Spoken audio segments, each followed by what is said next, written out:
नमस्कार, मी पंजाब डक. आज आहे 21 जून 2026. काल देखील नाशिक, त्र्यंबकेश्वर, त्याच्यानंतर मुंबईला देखील रात्री पाऊस सुरू झाला. त्याच्यानंतर अहिल्यानगर भागात देखील श्रीरामपूर त्या पट्ट्यात झाला.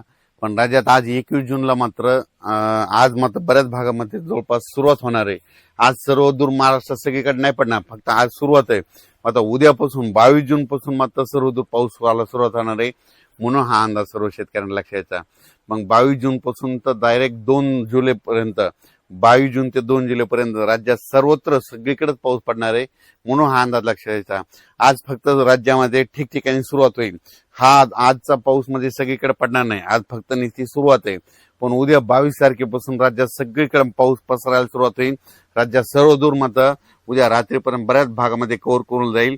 23ला आणखी संपूर्ण व्यापून टाकेल. राज्यात पेरणीयोग्य पाऊस मध्ये ह्या सुरुवात होणार आहे उद्यापासून, म्हणून ही अंदाज सर्व शेतकऱ्यांना लक्षात.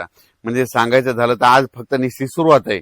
आज सुरुवात झाल्या सगळीकडे पडत नसतं, फक्त उद्यापासून मात्र 22 पासून मात्र तर 2 जुलैपर्यंत मात्र राज्यात सगळीकडे पाऊस पडणार आहे. म्हणून शेतकऱ्यांना एक सांगू इच्छितो की पेरणी करत असताना जमिनीमध्ये ईदभर ओल गेली तरच पेरणीचा निर्णय घ्यावा, म्हणून हे देखील सर्व शेतकऱ्यांनी लक्षात घ्यायचं. काल देखील पाऊस म्हणजे त्र्यंबकेश्वर, नाशिक त्या पट्ट्यामध्ये पाऊस झाला.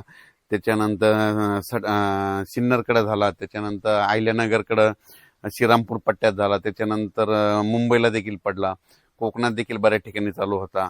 त्याच्यानंतर बीड जिल्ह्यात तुरळक काही ठिकाणी पडला. इकडं नांदेडकडे, धर्माबादच्या पलीकडे तेलंगणाकडे पडला. म्हणजे गडचिरोली त्या पट्ट्यात देखील थोडाफार झाला. म्हणजे काल थोडी वाढला, आजपासून जरा जास्त प्रमाण वाढणार आहे. म्हणजे आजपासून म्हणजे सुरुवात जास्त आहे, पण उद्यापासून मात्र राज्यात सर्वत्र पाऊस येणार आहे, म्हणून हा अंदाज लक्षात घ्यायचा आणि आपण आपल्या पेरणीचं नियोजन करायचं. आणि राज्यातल्या सर्व शेतकऱ्याला सांगू इच्छितो की म्हणजे आता म्हणजे 21 जून ते 2 जुलैच्या दरम्यान राज्यात सगळीकडे पाऊस पडणार आहे आणि सगळ्या शेतकऱ्याची पेरणी सुरू होईल.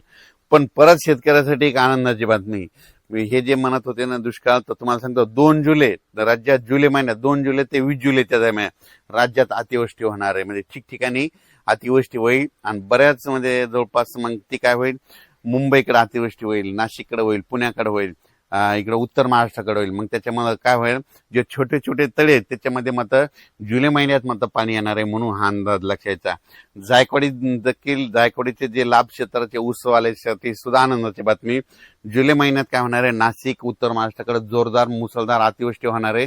त्याचं पाणी गोदावरीला येणार आहे. मग त्याच्यानंतर धरणामध्ये आवक यायला थोडीफार सुरुवात होईल, म्हणून हे ऊस शेतकऱ्यासाठी आनंदाची बातमी. म्हणजे जुलै महिना शेतकऱ्यासाठी सगळ्यात फायद्याचा ठरणार आहे, म्हणून हा अंदाज सर्व शेतकऱ्यांनी लक्षात घ्यायचा. आजपासून राज्यात निश्चित पावसाला सुरुवात होणार आहे, पण 22 पासून राज्यात सगळीकडे पावसाला संपूर्ण महाराष्ट्रामध्ये पाऊस दाखल होईल. 23ला सगळ्या जवळपास बऱ्याच भागात दाखल झालेला असेल, 24ला सगळीकडे पडलेला असेल, 25-26ला शेतकऱ्याच्या पेरण्या लागवडी सुरू होतील, म्हणून हा अंदाज लक्षात घ्यायचा. अचानक वातावरणात बदल झाला. पेरणी करताना सगळ्यात महत्वाची घ्यायची काळजी, पाऊस पडल्याच्या नंतर सकाळी सकाळी शेतात जायचं. जर 4 बोट ओला असेल तर पेरायचं नाही, 6 बोट असेल तरी नाही पेरायचं.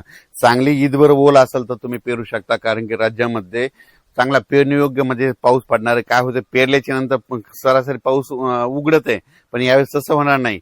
22 जूनला सुरू होईल पाऊस, तर मग डायरेक्ट 2 जुलैपर्यंत दररोज एक दिवस इकडे एक दिवस इकडे असं कधी सगळ्या भागात पडणार आहे.